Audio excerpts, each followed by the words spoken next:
Hey everyone, welcome to a new week. And this week's topic is dealing with tricky or sticky coworkers and or team members. If there's one class of question that I get asked the most, whether it's when we're on coaching calls or when I'm on calls with prospective clients, or even when I'm out, talking with friends or colleagues who know what I do, or people who, you know, just met me for the first time and they learn about what I do. The class of question is basically, oh wow, how do I deal with this sticky political situation? How do I deal with this tricky coworker, this tricky team member? There's a personality clash. This person just makes me want to pull my hair out. This person makes me want to throw things. I don't. I keep my composure, but inside, I just feel like I do not get this person. I do not understand this person. How could she or he be acting this way? I do not know how to lead this person or relate to this person because it's so sticky. It's tricky. We're just coming at it from completely ends of the spectrum, completely different ends of the spectrum. Sometimes it's because of personality clashes, for sure, where you may just have completely opposite personalities, as say you and a member of your team, or you and a coworker, or you and your boss. One of you may be very introverted on the end of that spectrum, and the other may be very extroverted. So one of you may just kind of like wear your heart and your emotions on your sleeve and just be very outwardly in your expression of emotion and talk about emotion and talk about your feelings and all of that stuff very openly, whereas the other person just likes to keep it inside, doesn't really even share much about what's going on in his life or her life. So it could be those kinds of things, more behavioral kinds of things. And it can also pop up when I'm talking about tricky situations, tricky team members, tricky colleagues. It could also pop up where maybe you've historically had a great relationship with this person or a particular person, and it's not usually sticky or tricky, but insert a new context, insert a new information, new situation, like say performance review time, talking about money and evaluation, then that suddenly it just brings out a whole other aspect of this person's personality and behavioral style, that just kind of throws you for a loop. Like, wow, where did this come from? I thought I knew you, but yet how is it that you can act this way? I thought I had you all figured out. So, these are situations that happen a lot in leadership where we are faced with, sometimes we're given a little bit of notice, but sometimes it pops right in front of us, or it pops right in front of us in our Slack chat or in our email, or it pops right in front of us in real time in our face, where we're presented with these situations that are tricky to deal with and may absolutely throw us for a loop. And this is the topic of the week. And where I want to start for today to talk about is really just cover two different things. So number one, just to talk about the fact that these kinds of situations are 100% completely and totally normal and expected as a leader. And then the other thing that I want to talk about is creating certainty, creating more confidence and certainty in yourself around these situations. Because really these are the two main shifts to make sure that you're going to be able to show up as the best leader possible. Because that's going to be the outcome in these kinds of situations, that you have confidence, you have certainty in your ability to lead that person through the situation, no matter how sticky or tricky that it might be. So number one is, sometimes we tell ourselves this, the first shift is where we're moving from and then where we're moving towards. where we often start is, oh my God, this is so terrible. I can't deal with this. No one else ever has to deal with this. Why is this happening to me? Right? Why is this person acting this way? I do not understand this. And we have this belief that it's not supposed to happen, that these tricky situations with coworkers, these sticky situations with team members are not supposed to happen. Everything's supposed to be perfect as a leader. So that's the first shift, is to move from there to this is expected. And it's expected for a number of reasons. Number one is that we're human. We're not robots.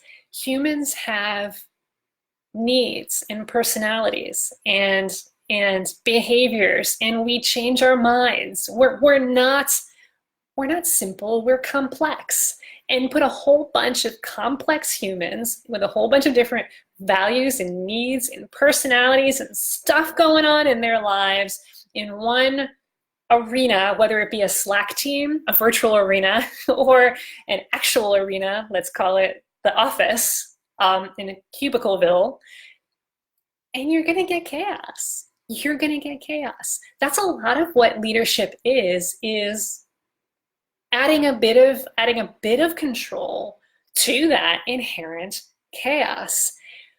So that's the first shift to make, that this stuff isn't happening to you. It doesn't mean that you're a bad leader, that you're falling into these sticky or tricky political situations, or that you have a team member who just suddenly, unexpectedly, is like acting in a way that you can't understand. That's human nature. Because actually, I'm going to let you in on a little secret, that as we challenge our team members to do more and more and more, and climb that hill, climb that mountain toward wherever it is they want to go, because that's one of your jobs as a leader, right, is to inspire your team to push. Let's go. Come on, team. We can do more. We can do more. You're stretching the boundaries of their comfort zone. You're unraveling, you're revealing new layers that they didn't even know existed before. So yeah, they're going to start to show up differently. I see that as a good sign. Cool, get to learn something new about ourselves today, huh? This is great, right?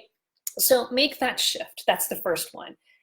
Sticky, tricky, political situations, having the situations where maybe you want to pull your hair out, maybe you feel like you want to throw something. First of all, don't. Just saying that, like, don't actually pull your hair out, don't actually throw stuff. That's not being resourceful. It's not going to be helpful to anyone.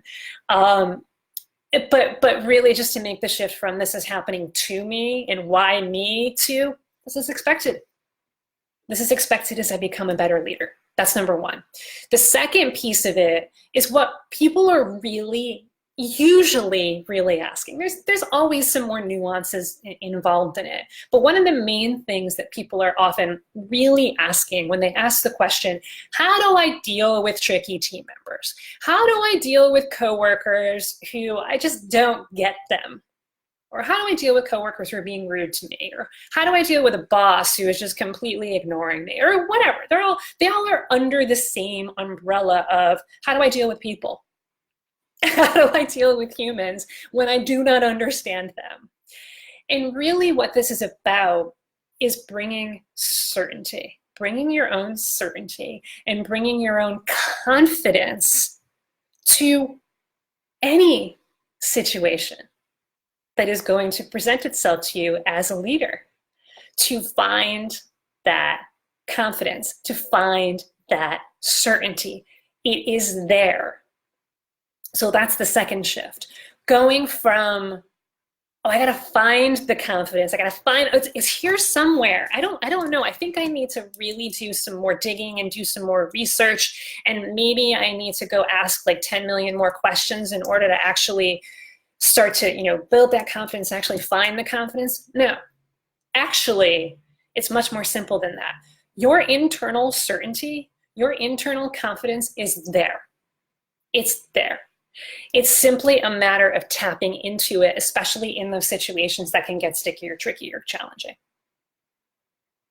So I invite you to make that shift from go from, I don't know if I have the confidence. I think I need to build it, and it's going to take 5 years, 10 years to build this confidence. And I'm going to need to create all these plans and systems, and I need to go, work with this guru and that guru. And I need to ask all these questions in order to get and build this confidence and certainty. You're not going to build your confidence and certainty that way. So shift it to, I have the confidence. It's already there. It's internal. We all have it. It's in our nature as humans to be confident and to be certain. We need that certainty. It's part of who we are. We cannot live, we cannot survive, let alone thrive, without that certainty, without that internal sense of, this is who I am and I got this. So instead of looking for that certainty and that confidence externally, oh, this other person is going to answer this question for me and then I'm going to be more confident. Or, oh, I'm going to go get more letters after my name, MBA, MA, PhD. And then after that happens, then I'm going to have more certainty. So if you're pinning your, or connecting whether or not you have certainty with some external circumstance, whether or not you have confidence, I will be confident when this external thing that I have absolutely no control over happens. You're never going to get that confidence. You're never going to reveal it. It's going to stay buried really deep inside. But if instead you say, you know what, I have the confidence, it's right here, right now. And I'm going to show up to these situations with confidence and with certainty. That's the shift to make, knowing that you already have it there. But the reality of it is, even in just talking about these two shifts, there are other shifts to make. There's other strategy for sure that is involved in dealing with people that you perceive to be difficult, in being the leader of a team with people of different personalities on it. There's definitely a lot more to it. But even with those two shifts, a lot of people find it very challenging to even just wrap their heads around what does that even mean to say this is happening for me instead of to me.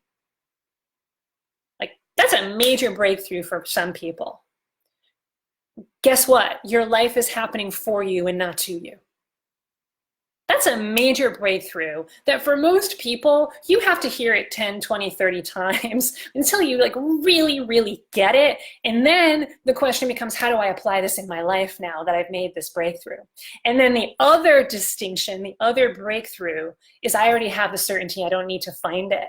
I already have the confidence. I don't need to find it. It's already there. How do I just reveal it and call it forth and bring it forth? The fact of the matter is, most of us cannot do this on our own. And I would even venture to say that there is no one who can do this on their own because we're in our own heads. And this is really about having somebody else guide you through the process and showing you in your situation with the difficult personalities and the difficult boss and the difficult team and whatever else that you're dealing with.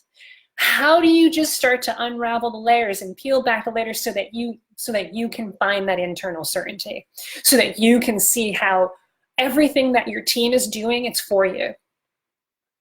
It's a big shift to make, and that's why we're here to help. So if you've been struggling to make these shifts of, oh my God, I really do just want to tear my hair out. I get that I should be seeing this as opportunities for growth as a leader, but I just can't get past it because I don't know how. And I want to be able to get to a point where I can kind of say, yeah, the confidence is there, but there's just too much stuff. There's too many negative emotions, negative beliefs, negative things that are going on in my life right now that I can't get there on my own, that I can't do that. Then that's what we're here to help with. So if you're wanting to make these shifts or you're simply just really, maybe what I'm saying is resonating a little bit, I think I get it, but really, I just need to know how to deal with tricky coworkers And I don't want to hear about these shifts. You know what I mean? The shifts are part of the process, by the way. That's why I included it. But I get that sometimes it's like you're just such in the thick of it that you just really don't, what you just want to know is, how do I deal with this? How do I deal with these tricky team members? How do I deal with a boss who is just completely, either absentee or the opposite, in my face all the time? I just don't know how to deal with it. I can't get beyond it. I can't figure it out on my own. That's what we're here to help with. So if you really want to figure out how to claim that certainty and that confidence of being the best leader that you can be so that you can deal with these situations and even more difficult situations, then it's time for you to book a call with us. It's thepeoplestack.com/book. So what we're going to do is we're going to talk about what's going on at work right now and in your career right now. We are, after all, career coaches. But look, at the end of the day, we can't talk about upgrading your career unless we also make sure that you're building excellence as a leader. If you're not able to build excellence as a leader, there's no way you're going to upgrade your career. So if part of the conversation for you is about, okay, how do I build that excellence as a leader? How do I deal with even the trickiest and the stickiest of political situations? I don't even know how to do that. They're going to reveal what's going on. We're going to talk about what's going on right now with you, with your team, with your boss, with whoever else, so that we can really start to unravel and